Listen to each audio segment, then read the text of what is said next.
The heart. Fig 2.19. The heart lies in the middle of the chest behind the breastbone and rests on the upper part of the diaphragm. It is conical in shape, about the size of a closed fist, and lies with 2/3 of its bulk to the left of the vertical middle line. One can feel it beating in the space between the 5th and 6th ribs on the left side of the breastbone, a little to the inside in line with the nipple.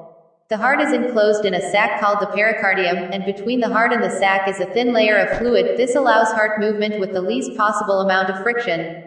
The heart is divided into 4 chambers, 2 upper receiving chambers, the right and the left atria, and 2 lower expelling chambers, the right and left ventricles. The walls of the heart are formed of muscle, and the walls of the ventricles are much thicker than those of the atria.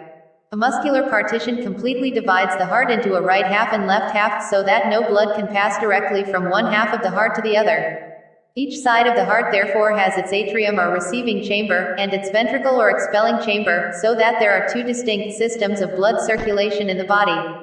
The first is the circulation, already described, to and from the tissues of the body generally, nourishing them, supplying them with pure or arterial blood laden with oxygen, and bringing back to the heart impure or venous blood laden with carbon dioxide.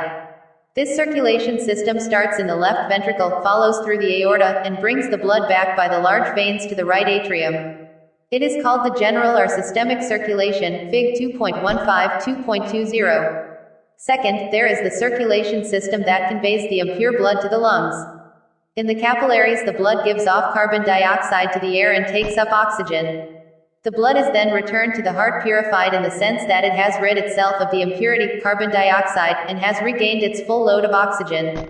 In this system of circulation, the blood leaves the right ventricle by the pulmonary artery, and returns by the pulmonary veins to the left atrium. It is called pulmonary or respiratory circulation, Fig 2.15. These 2 circulation systems are quite distinct and are different in purpose, the systemic circulation nourishing the tissues, the respiratory circulation purifying the blood.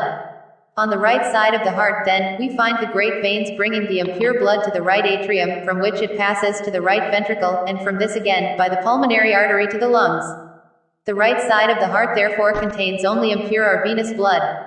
On the left side of the heart we find the pulmonary veins bringing pure or arterial blood from the lungs to the left atrium and from there to the left ventricle, from which it passes to the arteries of the body generally.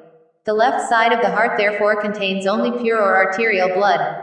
If we follow the course of a drop of blood in the right atrium, it must pass to the right ventricle and through the pulmonary circulation to the left atrium, then to the left ventricle and through some part of the systemic circulation, before it can come back to the right atrium again. In summary, all the blood from the lungs passes to the left atrium and all the blood from the rest of the body passes to the right atrium.